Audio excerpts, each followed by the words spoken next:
Bismillahirrahmanirrahim. Assalamualaikum warahmatullahi wabarakatuh.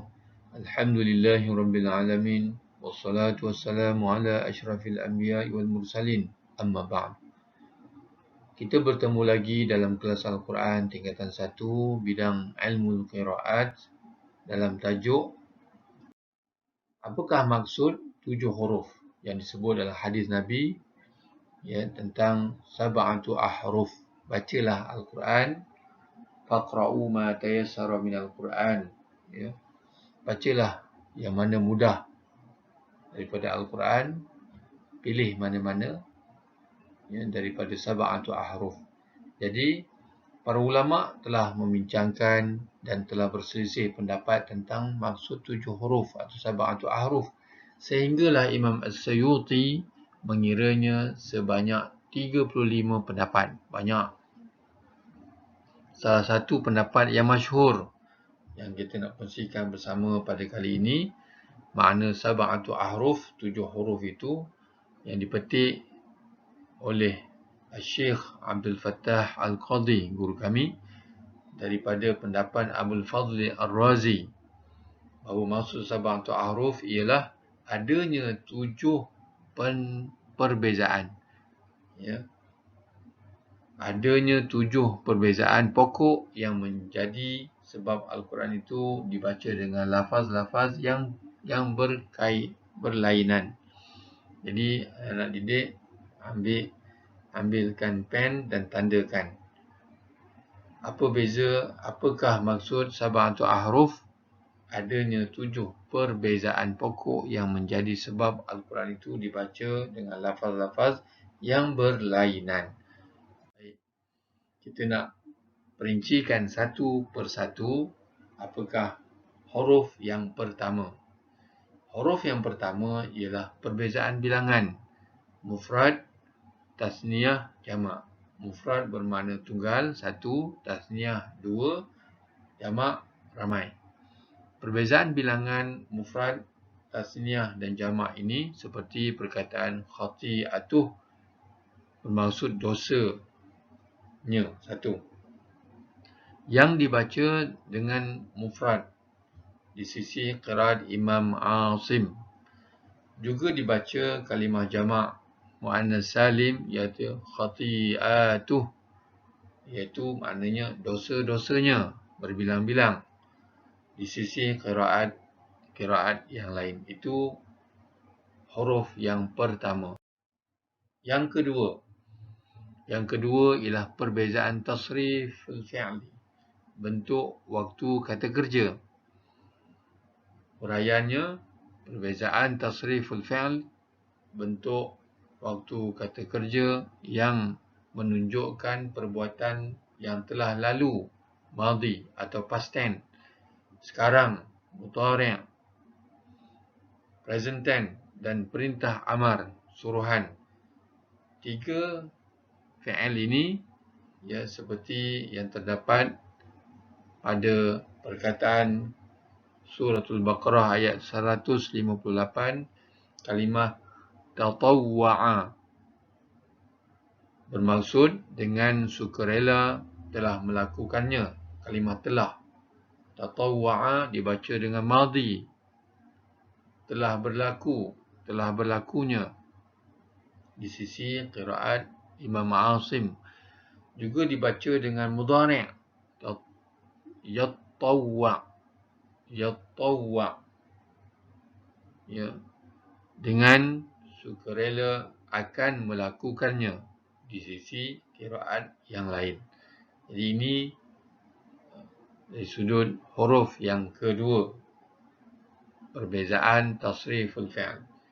Yang ketiga, huruf yang ketiga, perbezaan i'rab ataupun baris.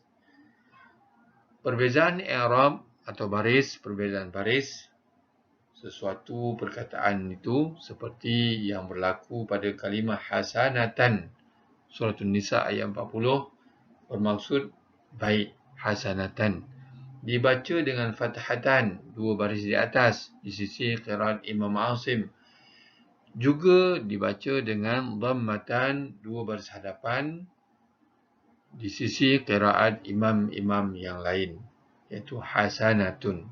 Ini sudut huruf yang ketiga. Yang keempat, perbezaan isbat atau hazf. Apa makna? Maksudnya ialah perbezaan mengekalkan huruf atau membuang huruf. Ataupun maksudnya perbezaan mengekalkan perkataan atau membuang perkataan. Isbat maknanya ada, hazaf buang. Jadi sudut yang keempat, huruf yang keempat dalam qiraat, dalam ilmu qiraat ini, sab'atu ahruf itu perbezaan isbat mengekalkan atau hazaf membuang huruf atau perkataan, seperti contoh dalam qiraat Imam Asim yang dibaca dengan mengekalkan perkataan huwa, maksud dia Allah.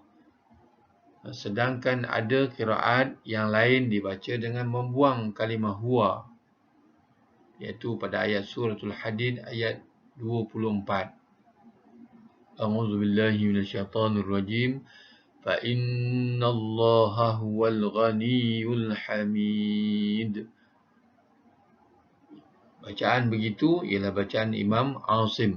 Manakala qiraat selain daripada Imam Asim membuang kalimah huwa, hazful kalimah huwa, fa innallahal ghaniyyul hamid.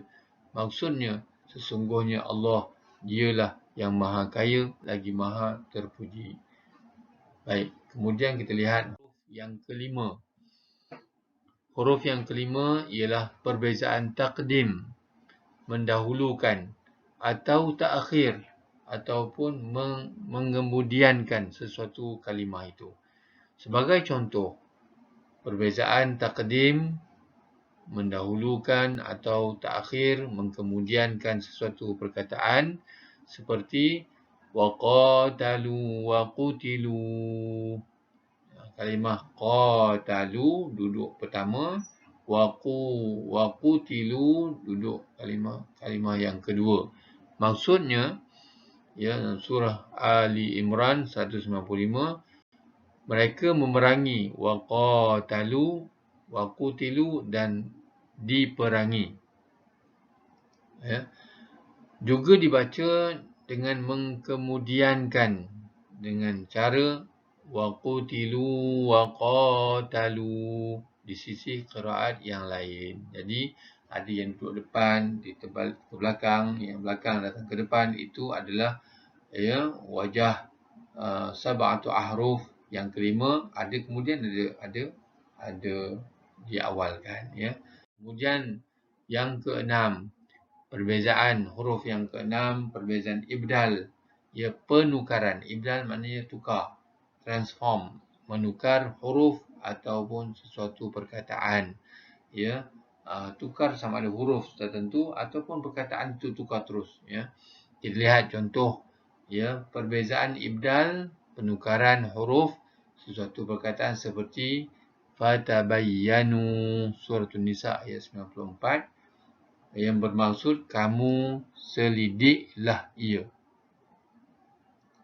Dalam qiraat yang lain, dibaca dengan fatasabbatu,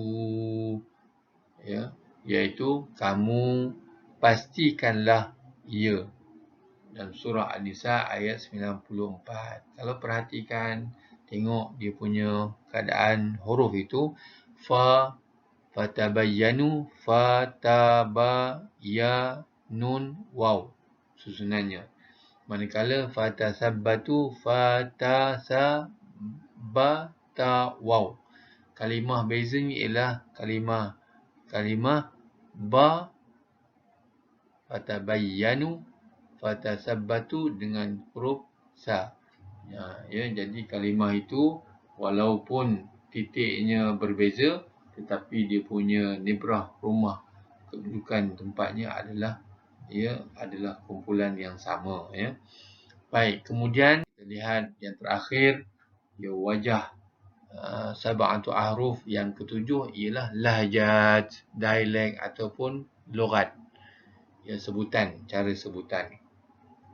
Perbezaan lahjat, lughat ataupun dialek, ya, dialek, ya, sebutan seperti sesuatu perkataan itu mesti dibaca secara fathah beri atas, imalah condong, taklil bacaan condong, ya, juga ibdal, ya, naqal, tashil, ishmam, raum, idgham, izhar, ikhfa, tarqiq, tafkhim, nipis, tebal, taghliz, ya, dan lain-lain lagi.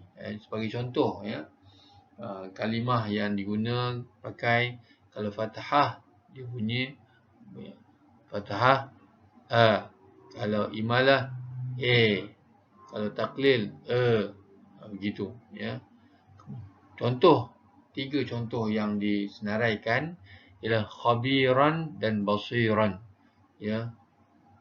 Dibaca dengan dinipiskan kedua-dua huruf ra. Contohnya khabira, basira, basira dengan khabira ditukar menjadi basira, khabira, khabira, ya. Itu dinipiskan. Adapun at-talaq, at-talaq, at-talaq dan as-salah yang ditebalkan lam, ada juga dibaca dengan dialek, ada tempat-tempat tu dibaca at-talaq, as-salah, as-salah, ya. Kemudian manakala kalimah Musa dibaca dengan imalah Musa, ya, bacaan condong bagi tempat-tempat yang tertentu. Itulah dia 7, ya, huruf yang dimaksudkan dengan 7 adanya perbezaan pokok, ya, pada sebutan. Jadi kesimpulan pada kali ini kita simpulkan bahawa sab'atu ahruf sama sekali tidak bermaksud qiraat 7, qiraatu sab'i, ya, tetapi ini kerana qiraat 7 dan qiraat 10 itu hanyalah satu juzuk daripada sab'atu ahruf, iaitu pada awal tadi kita katakan bahawa sab'atu ahruf itu ialah adanya 7 perbezaan pokok yang menjadi sebab Al-Quran itu dibaca dengan lafaz yang berlainan. Wabillahi taufiq wal hidayah. Wassalamualaikum warahmatullahi wabarakatuh.